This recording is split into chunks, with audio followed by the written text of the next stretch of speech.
어느 조직이나 단체 또는 국가에 있어서 가장 무서운 적은 어떤 적이냐면 외부의 적이 아닌 내부의 적입니다. 다시 말해서 내부의 요인이 조직을 그리고 나라를 무너뜨리는 큰 원인이 된다는 겁니다. 세계 역사를 보더라도 국가의 운명이 외부적인 요인보다는 오히려 내부 요인에 의해서 그렇게 붕괴된 것들을 많이 보게 됩니다. 그래서 서로마 제국의 멸망을 보면 게르만 민족의 침입 때문에 제국이 무너진 것처럼 보이지만 실제로는 이미 내부적으로 너무나 부패해 있어서 그렇게 게르만족의 침입을 막지 못했던 겁니다. 중국의 역사도 마찬가지로 최초의 통일 국가인 진나라에서부터 또 마지막 왕조인 청나라에 이르기까지 각 나라들이 멸망한 그런 멸망의 원인들을 보면 결국 환관과 그리고 간신들이 나라를 좌지우지하면서 결국 안에서부터 그렇게 멸망하게 된 것을 볼 수 있습니다. 그리고 이건 우리나라도 또 마찬가지였습니다. 멀리 갈 필요도 없이 우리가 조선 시대를 보면 일제에 의해서 이제 조선이 망한 것처럼 보이지만 그건 이미 오래전부터 그렇게 내부적인 문제가 많이 있었기 때문에 그렇게 된 것이죠. 우리가 잘 아는 것처럼 조선시대 말기로 가면 갈수록 내부의 당파 싸움이 너무 극심해지면서 결국 나라 안에 부정부패가 극심해지고 그래서 결국 나라가 힘을 잃고 그런 일본의 침입을 막지 못해서 그렇게 조선이 무너지게 된 것입니다. 이처럼 가장 무서운 적은 밖에 있는 게 아니라 내부에서 일어나는 갈등과 분열이 가장 무서운 적입니다. 그런데 오늘 본문 말씀을 보면 초대교회 안에도 이러한 내부의 갈등과 분열로 인한 그런 원망이 발생한 것을 보게 됩니다.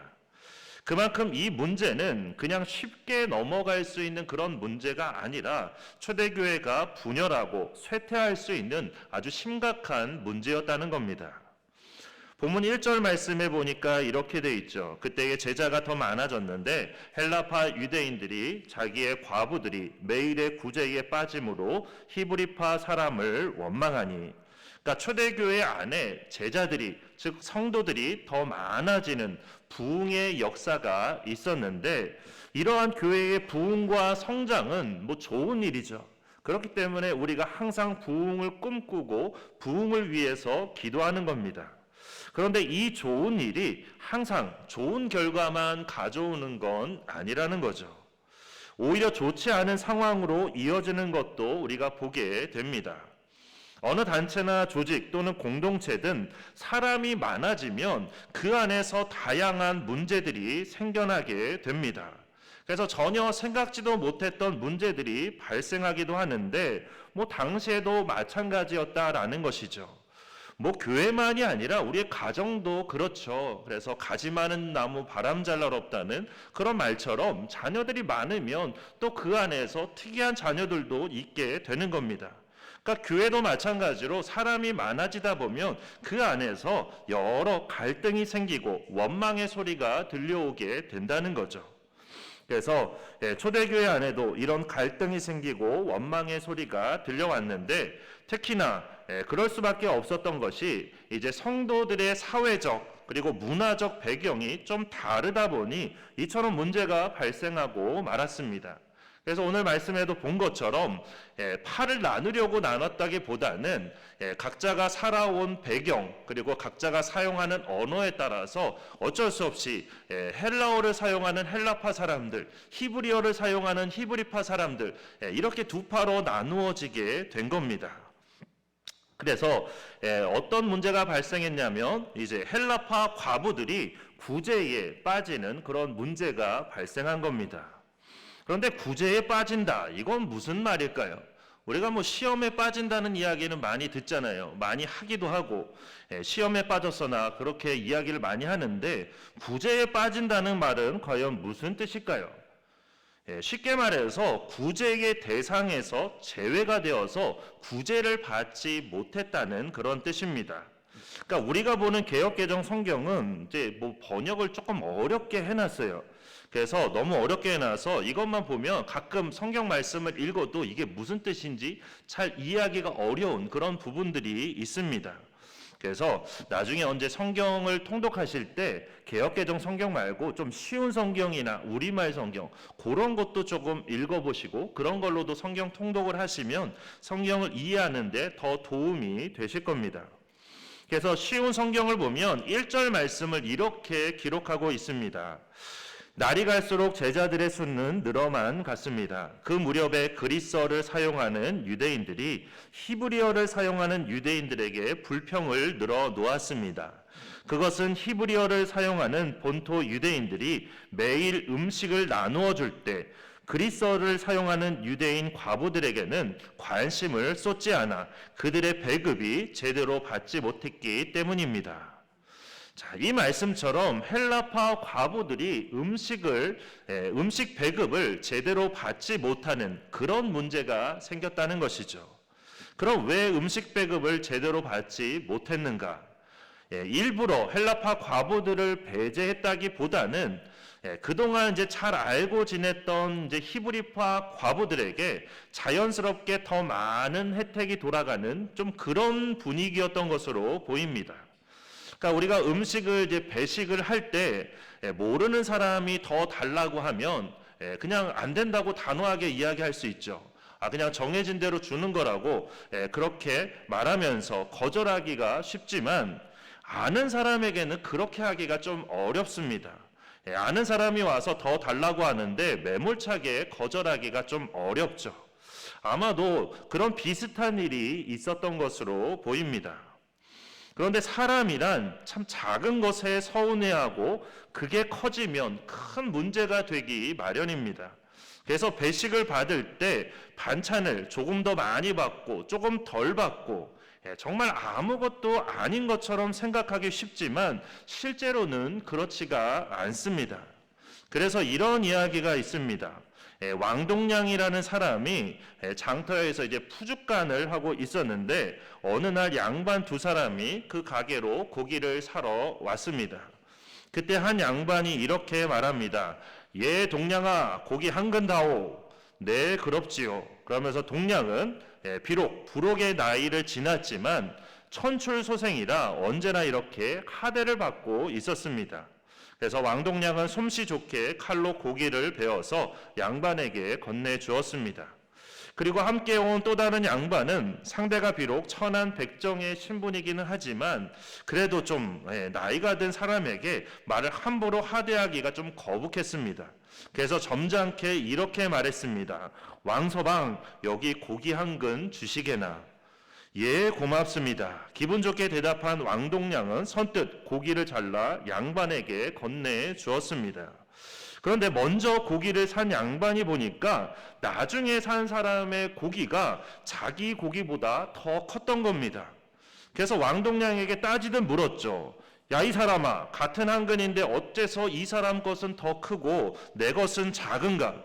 그러자 왕동량이 이렇게 대답을 했다고 하죠. 네, 그야 손님 고기는 동량이가 자른 것이고 이 어른 고기는 왕서방이 잘랐으니까 그렇게 된 거죠. 뭐 아마 다 아시는 이야기일 겁니다. 근데 사실 이 이야기는 이제 어떻게 우리가 말을 하느냐에 따라서 결과가 다르다는 그런 말의 중요성을 이야기하는 그런 이야기입니다. 하지만 이 이야기에서 보는 것처럼 사람은 늘 그렇습니다. 같은 한 근인데도 내가 받은 한 근이 다른 사람이 받은 한 근보다 적으면 불평과 불만이 생기게 되는 거죠. 아무것도 아닌 것 같지만 이게 큰 문제가 되기도 합니다. 그래서 배식을 받을 때 앞선 사람이 돈가스 2개를 받았는데 나는 1개만 받았다. 그러면 이제 뿔이 나는 거죠. 내가 받은 1개가 앞선 사람이 받은 2개보다 더 커도 그거는 전혀 고려가 되지 않습니다. 그냥 숫자가 앞 사람은 2개, 나는 1개, 그것만 뇌리에 박히는 거죠. 이렇게 음식 때문에 마음이 상하는 경우가 참 많습니다. 그리고 오늘 본문에 나온 말씀은 단순히 음식만이 아니라 구제에 빠졌다는 것은 뭐 여러 면에서 그런 겁니다. 그래서 단지 음식만이 아니라 옷과 뭐 현금까지 포함하는 그런 말이었기 때문에 더욱 불평과 원망이 나올 수밖에 없었습니다. 게다가 교회 안에 어떤 문제와 갈등, 이제 원망이 있는 것에 대해서 어떤 분들은 가로 그런 말을 많이 하죠. 아니 어떻게 교회가 그럴 수 있냐 이렇게 말씀하시는 분들이 간혹 계신데 교회 안에 문제가 있는 게 그게 그렇게 이상한 일일까요? 사랑해서 결혼한 부부도 부부 사이에도 문제가 많습니다. 그렇죠? 우리가 사랑해서 결혼했음에도 불구하고 서로 막 싸우기도 하고 이혼하는 부부들도 많이 있습니다. 자, 사랑하는 부부도 이렇게 문제가 발생하는데 교회라는 곳은 그렇죠. 나이도 다르고 출신도 다르고 성별도 다르고 심지어 학벌과 사회적 배경까지 너무나 다른 그런 다양한 사람들이 안에 모여 있기 때문에 그 안에 어떤 갈등과 문제가 없다면 오히려 그게 더 이상한 게 아닐까요? 그뿐만 아니라 우리가 사는 이 세상은 여전히 죄악이 가득하고 우리는 여전히 불완전한 존재이며 시험에 빠질 수 있는 그런 연약한 존재들입니다. 물론 하나님의 회복의 역사가 시작이 되었지만 아직 그것이 완성되지는 않았다는 것을 우리가 기억해야 한다는 거죠. 이 회복의 역사는 예수님께서 다시 재림하실 때나 완성이 되는 겁니다. 그렇게 교회가 문제가 있고 갈등이 있는 것을 우리가 이상하게 생각할 필요가 없다는 거죠. 왜 교회가 이러냐를 따질 필요가 없이 그냥 교회니까 그럴 수 있다는 걸 알아야 합니다. 오히려 우리가 더 관심을 가져야 하는 것은 그러한 문제와 갈등이 있다는 것 자체가 아니라 그러한 문제와 갈등의 원인이 어디에 있는지를 잘 파악하는 게 중요합니다. 그래야만 그 문제를 근본적으로 해결할 수 있기 때문이죠. 그래서 성령의 지혜가 필요한 겁니다. 성령의 지혜를 통해서 그 문제의 원인이 어디에 있는지를 파악하는 것이 중요하기 때문에 성령의 지혜가 필요한 거죠. 그래서 저도 늘 새벽마다 기도하는 부분이 이 부분입니다. 늘 하나님께서 지혜를 주셔서 하나님께서 맡기신 모든 일들이 하나님의 뜻에 따라서 그렇게 잘 이루어질 수 있도록 목회를 하나님의 뜻에 따라서 잘 감당할 수 있도록 성령께서 지혜를 주시고 늘 주님의 뜻 안에서 인도해 주시기를 늘 기도합니다. 그렇게 부디 우리 성도님들께서도 저를 위해 기도하실 때 꼭 이 부분을 위해서 함께 기도해 주시기 바랍니다. 기도 안 하시는 것 같은데요. 좀 기도 좀 해주시고요. 꼭 이 부분 위해서 기도해 주시면 감사하겠습니다. 본문 2절에서 4절 말씀입니다. 12사도가 모든 제자를 불러 이르되 우리가 하나님의 말씀을 제쳐놓고 접대를 일삼는 것이 마땅하지 아니하니 형제들아 너희 가운데서 성령과 지혜가 충만하여 칭찬받는 사람 7을 택하라. 우리가 이 일을 그들에게 맡기고 우리는 오로지 기도하는 일과 말씀 사역에 힘쓰리라 하니. 그러니까 이 말씀의 핵심은 그겁니다. 지금 초대교회 안에 있는 그 원망과 갈등의 원인은 단순히 음식을 더 많이 받고 덜 받고의 문제가 아니라는 거죠. 진짜 문제의 원인은 교회 안에 말씀이 약해졌다는데 그 원인이 있다는 겁니다. 그러니까 말씀과 기도에 전념해야 될 사도 자신들이 구제하는 일에 더 신경을 쓰다 보니까 결국 말씀과 기도가 약해지면서 이런 문제가 발생하게 됐다는 겁니다. 다시 말해서 교회 안에 나타난 원망과 갈등은 말씀이 약해져서 나타난 결과이지 그게 근본적인 문제는 아니라는 겁니다. 진짜 근본적인 문제는 사도들이 바로 자기 자신들 안에 있다고 그렇게 말한 것이죠. 물론 모든 원망의 원인이 다 같은 이유일 수는 없습니다. 하지만 지금 초대교회의 문제는 바로 말씀과 기도가 약해졌다는데 그 문제의 원인이 있다는 겁니다. 이처럼 사도들은 하나님께서 주신 지혜로 그 문제의 원인을 바르게 깨달았고 또 하나님의 뜻 안에서 그 문제를 어떻게 해결해야 될지를 알게 되었다는 거죠. 이래서 지혜가 중요한 겁니다. 솔로몬이 하나님께 지혜를 구한 이유도 바로 여기에 있는 거죠. 지혜가 있어야만 백성을 잘 다스릴 수 있기 때문에, 나라를 잘 이끌 수 있기 때문에, 그래서 지혜를 구한 겁니다. 그러니까 교회 안에 인원이 적을 때는 12사도만으로도 말씀과 기도, 구제, 그 모든 것들을 다 감당할 수 있었습니다. 하지만 1절 말씀처럼 제자가 더 많아지자, 초대교회의 성도들이 더 많아지자 점점 12사도만으로는 그 모든 일을 다 감당할 수가 없게 된 겁니다. 좀 더 쉽게 설명하면 이제 그런 겁니다.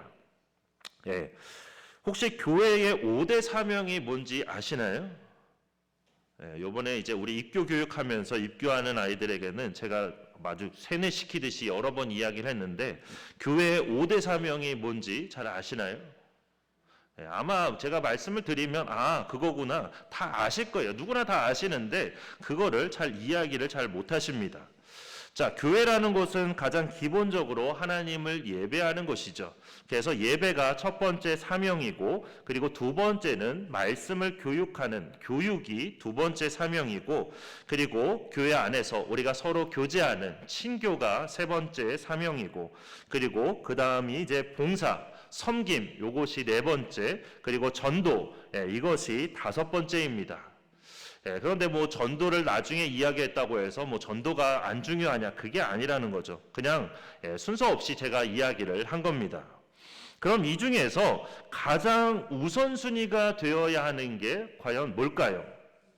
예배와 교육, 친교, 그리고 봉사, 전도, 이 다섯 가지 중에서 가장 우선순위가 되어야 되는 게 과연 뭘까요? 그쵸, 바로 예배입니다. 바로 예배, 즉 말씀이라고 할 수 있습니다. 다른 게 중요하지 않다는 게 아니라 예배가, 즉 말씀이 기본이 된 상태에서 다른 사명들도 잘 감당할 수 있는 것이지, 말씀이 제대로 서지 않은 채, 예배가 제대로 드려지지 않은 채 다른 사역을 감당하면 그건 교회가 아니게 되는 겁니다. 그러니까 예배와 말씀이 없이 교육이 이루어지면 그건 그냥 학교나 학원 같은 거지 더 이상 교회가 아닙니다.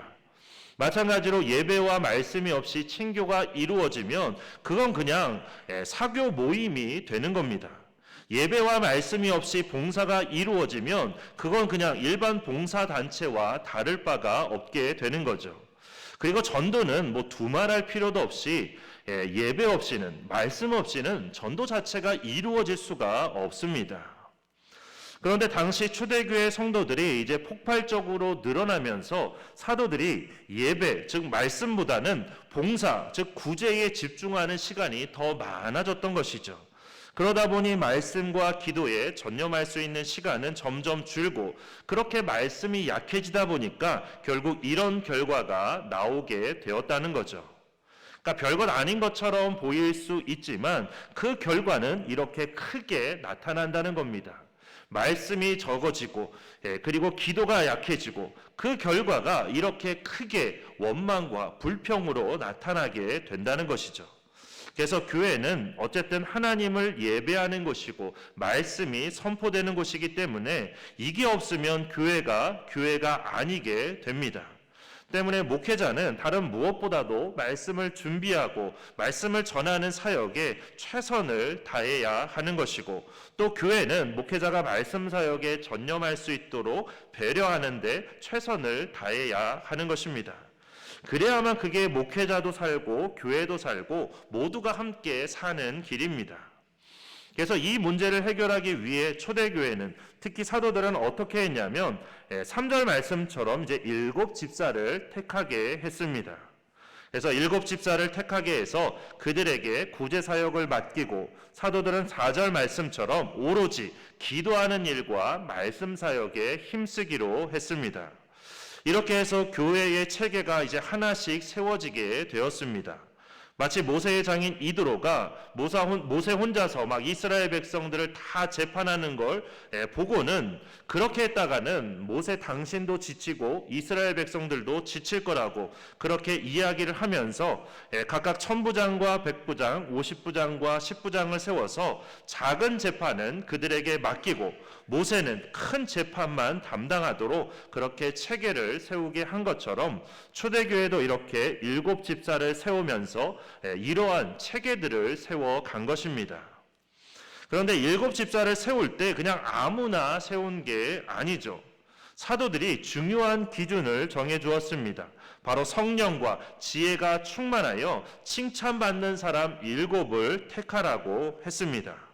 그러니까 교회에 오래 다녔으니까, 헌금을 많이 하니까, 나이가 많으니까 이런 이유들이 아니고 성령과 지혜가 충만한 사람, 그리고 칭찬받는 사람을 택해야 한다고 정확한 그런 기준을 제시해 준 겁니다. 교회에서 다른 성도를 섬기는 일은 영적인 그런 일입니다. 때문에 그렇게 성령으로 충만한 사람이 필요한 것이고, 또한 제한된 재원으로 많은 사람들을 돕기 위해서는 그 제한된 재원을 얼마만큼 효과적으로 그렇게 사용해야 되는가, 그런 지혜가 필요했기 때문에, 그랬기 때문에 지혜가 충만한 사람이 필요했습니다. 그리고 칭찬받는 사람은 본인만 자신이 그 일에 합당하다고 생각해서는 안 되고 다른 사람들의 인정을 받아야 한다는 겁니다. 왜냐하면 자신은 성령과 지혜가 충만하다고, 그래서 그 일을 하기에 충분한 자격이 있다고 그렇게 혼자만의 착각 속에 사는 사람들도 많기 때문입니다. 그래서 주변 사람들의 인정을 받는 게 그래서 중요한 겁니다. 게다가 인원도 많은 인원이 아니라 7을 세우라고 그렇게 말하는데, 이 7이라는 숫자가 완전수이기도 하지만 다른 완전수인 10이나 12가 아니라 이렇게 7을 택한 이유는 인원이 많다고 해서 다 좋은 게 아니기 때문에 꼭 필요한 인원만 세우는 게 더 중요하고 효과적이기 때문에 이렇게 7을 택하라고 말한 겁니다. 자, 이렇게 해서 세워진 이제 7 집사의 이름이 바로 5절 말씀에 기록되어 있는데, 이 중에서만 우리 성도님들께서 가장 잘 아는 사람은 아마 스데반, 이 스데반은 믿지 않는 사람들도 많이 알기 때문에 스데반은 다 아실 거고, 그 다음에 나오는 이제 빌립도 좀 많이 아실 겁니다. 그런데 나머지는 이름도 좀 기억하기가 좀 어렵죠. 브로고르는 왠지 브로콜리 같고, 니가노르는 나가서 놀라는 말 같고, 디모는 우리 아이들이 좋아하는 디지털 몬스터를 줄여놓은 디지몬이라는 말 같고, 그렇죠. 밤에 나는 바나나와 메론인가? 니골라는 왠지 사투리로 니가 고르라는 그런 말처럼 들리죠. 이렇게 하나같이 다 어려운 이름들입니다. 그런데 왜 이 이름들이 이렇게 다 하나같이 어렵냐면 우리에게 익숙한 히브리식 이름이 아니기 때문에 그렇습니다. 야곱이라든가 에스더라든가 그런 여호수아 같은 그런 히브리식 이름이면 좀 익숙할 텐데, 여기에 나온 이름들은 하나같이 다 헬라식 이름들이기 때문에 많이 낯섭니다. 그래서 7명 전부 다 헬라식 이름인데, 이렇게 7명 전부 헬라식 이름이라는 것은 뭘 뜻하는 거냐면 이 7명 모두가 다 헬라파 유대인들이었다라는 뜻입니다. 그러니까 참 이게 놀라운 일인 게, 헬라파 과부들이 구제에 빠진 것 때문에 원망의 문제가 생겼다고, 이제 그걸 해결하기 위한 대책으로 7 집사를 모두 다 헬라파 유대인들로 세웠다는 겁니다. 그러니까 정말 놀라운 그런 일이죠. 그런데 오해하면 안 되는 게, 이 7 집사는 사도들이 세운 게 아닙니다. 6절 말씀처럼 사도들은 그들을 위해 기도하고 안수만 했을 뿐, 실제로 그들을 택하고 세운 것은 초대교회의 성도들이었습니다. 그래서 3절에 보면 사도들이 초대교회 성도들에게 너희 가운데서 7을 택하라고 그렇게 말하죠. 그리고 5절 말씀을 보면 온 무리가 이 말을 기뻐하여 믿음과 성령이 충만한 7 사람을 택하여라고 되어 있습니다. 이처럼 7 집사를 세운 것은 사도들이 세운 게 아니라 초대교회 성도들이 세웠습니다. 그런데 모두 다 놀랍게도 헬라파 유대인들만 그렇게 7명을 택했다라는 것이죠. 그러니까 왜 그랬냐면 애초에 갈등이 히브리파와 헬라파 사이에 있었던 것으로 볼 때 이제 헬라파의 대표성이 좀 필요하다는 그런 인식들이 있었던 것이죠. 헬라파 대표들을 세워야만 헬라파들이 구제에 빠지는 그런 문제가 없게 되겠다. 그런 생각을 가지고 헬라파의 그런 사람들을 7명을 세운 겁니다. 그런데 이렇게 헬라파만 세우게 되면 반대쪽인 히브리파에서 문제를 제기할 수 있겠죠. 아니, 왜 너희끼리만 다 해먹냐? 우리는 뭐 봉이냐? 그럴 수 있잖아요. 그런데 이 부분에 대해서는 히브리파 교인들도 다 동의를 했다는 겁니다. 헬라파들을 배려해서 그들이 이런 결정을 내렸다라는 것이죠. 그렇기 때문에 정말 이게 놀라운 일입니다. 사람들은 그렇죠. 내 밥그릇 뺏기기 싫어서 어떻게든 저항하는 게 사람의 심리입니다. 그런데 초대교회는 이렇게 세상의 기준과 다른 그런 모습을 보여준 것이죠. 내가 중요한 게 아니라 우리가 중요하고 교회가 중요하고 또한 하나님의 나라가 더 중요하다는 것을 알기 때문에 그렇기 때문에 이런 결정을 할 수 있었던 겁니다. 사도행전의 뒷부분으로 가면 이제 헬라어를 쓰는 이방인들 사이에서 교회가 점점 더 크고 놀랍게 성장해 가는 것들을 보게 됩니다. 그래서 안디옥으로부터 시작해서 오히려 헬라파 유대인들에 더 많아지고 헬라어를 쓰는 이방인들이 점점 더 교회 안에 더 많아지면서 교회가 놀랍게 성장해 가는 것을 보게 되는데 지금 이렇게 7집사를 모두 헬라파 유대인들로 세운 결정은 이처럼 다음 단계의 선교에 결정적인 영향을 끼치게 되었습니다. 물론 당시에는 그 모든 것들을 다 알고 계산해서 그렇게 결정한 것은 아니었습니다. 하지만 하나님께서는 이 결정을 통해서 그렇게 미래의 교회의 미래를 준비하게 하셨다라는 것입니다. 그리고 먼 미래만이 아니라 지금 당장에도 그런 놀라운 부흥의 역사가 일어나게 하셨습니다. 그래서 5절과 6절 말씀처럼 7집사가 세워지고 체계가 잘 잡혀가면서 초대교회에 더 놀라운 부흥의 역사가 일어나게 된 것입니다. 그래서 7절 말씀을 보면 제자의 수가 더 심히 많아지고 심히 허다한 제사장의 무리도 이 도에 복종할 정도로 놀라운 부흥의 역사가 일어났습니다. 그런데 이러한 놀라운 부흥의 역사에 대해서 우리가 반드시 짚고 넘어가야 되는 것은 7절 상반절에 이렇게 기록되어 있습니다. 하나님의 말씀이 점점 왕성하여. 이 말씀을 꼭 기억해야 됩니다. 그러니까 단순히 7집사가 잘 세워진 것 때문에 그렇게 체계가 잘 잡혀서 구제가 잘 이루어진 것 때문에 그렇게 초대교회가 부흥한 게 아니라는 거죠. 그 체계의 목적은 사도들이 오로지 기도하는 일과 말씀 사역에 전념할 수 있도록 돕는 체계였고 그러한 체계가 모두의 협력을 통해서 잘 세워졌을 때 이렇게 초대교회 안에 하나님의 말씀이 점점 왕성하게 되는 그런 역사가 일어나면서 이것을 통해서 놀라운 부흥이 일어나게 되었다는 겁니다. 그러니까 초대교회의 놀라운 부흥의 역사는 결국 말씀이 왕성해지는 그 역사를 통해서 일어나게 되었다는 것이죠. 심지어 허다한 제사장의 무리도 믿게 되는 그런 놀라운 역사가 일어나게 된 겁니다. 그러니까 오늘로 치면 신부님과 스님들이 다 기독교로 개종하는 그런 놀라운 역사가 일어나게 된 것이죠. 그리고 8절에서 15절 말씀은 이제 스데반에 관한 이야기인데 여기에 보면 이제 말씀의 역사가 단순히 사도들만이 아니라 7집사 중에 한 사람인 스데반을 통해서 나타나기 시작했다는 것을 그렇게 보여주고 있습니다. 그리고 뒤에 가면 이제 빌립 집사도 마찬가지로 또 에티오피아 내시에게 이사야 말씀을 설명해 주는 등 빌립 집사를 통해서도 그렇게 말씀의 역사가 나타난 것을 보게 됩니다. 그러니까 이처럼 교회가 말씀으로 왕성하게 될 때 그 말씀의 역사는 그냥 단순히 사도들 안에서만 머무르는 것이 아니라 목회자들 안에서만 머무르는 것이 아니라 그 말씀의 역사가 이제는 성도들을 통해서도 놀랍게 역사하게 된다는 그런 뜻입니다. 그래서 바라옵기는 우리 교회에도 이런 놀라운 말씀의 역사가 있게 되기를 바랍니다. 특히 올해 우리 교회 표어가 말씀이 왕성하게 하옵소서이고 또 표어 말씀이 오늘 본문 7절 말씀인 만큼 말씀을 통한 놀라운 역사가 우리의 삶에 또 우리 샘교회 안에 가득하게 되기를 바랍니다. 이제 말씀을 정리하고자 합니다.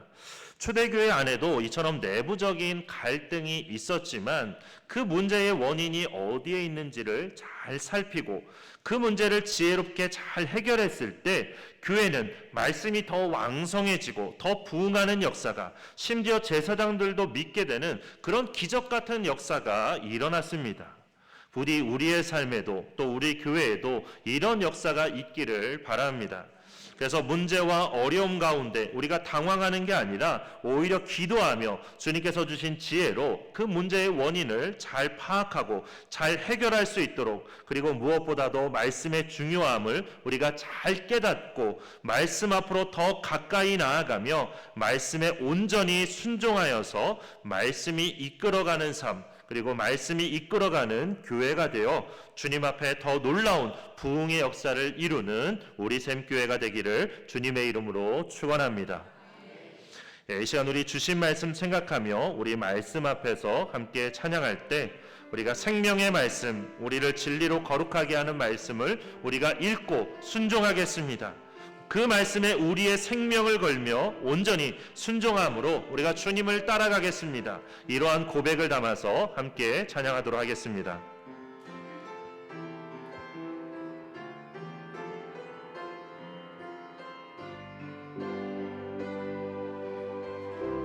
말씀 앞에서 경외함으로 주께 홀로 섭니다. 생명의 말씀 읽고 순종해 주를 예배합니다. 말씀 앞에서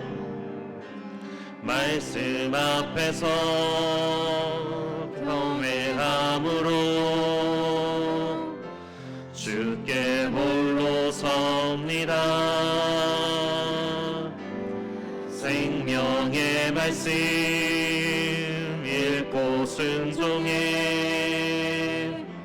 주를 예배합니다. 기록된 말씀 힘이 있어서 진리로 우리 거룩해 하며 거룩한 말씀 세세 영원히 복음이 되어 말씀하시네.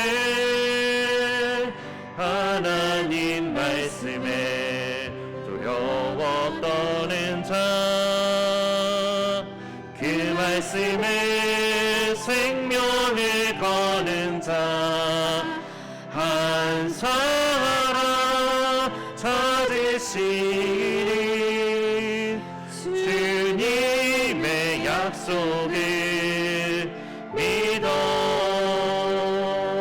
하나님 말씀에 운명을 거는 자, 순종하며 주 따라가는 자, 영원한 하나님 나라 이곳 주의 교회여 일어나라. 주 말씀은 우리 길이 구원에 이르는 지혜이니 목숨과 내 뜻 다하게 그 말씀에 복종하라. 하나님 말씀에 두려워 떠는 자, 그 말씀에 생명을 거는 자 한 사람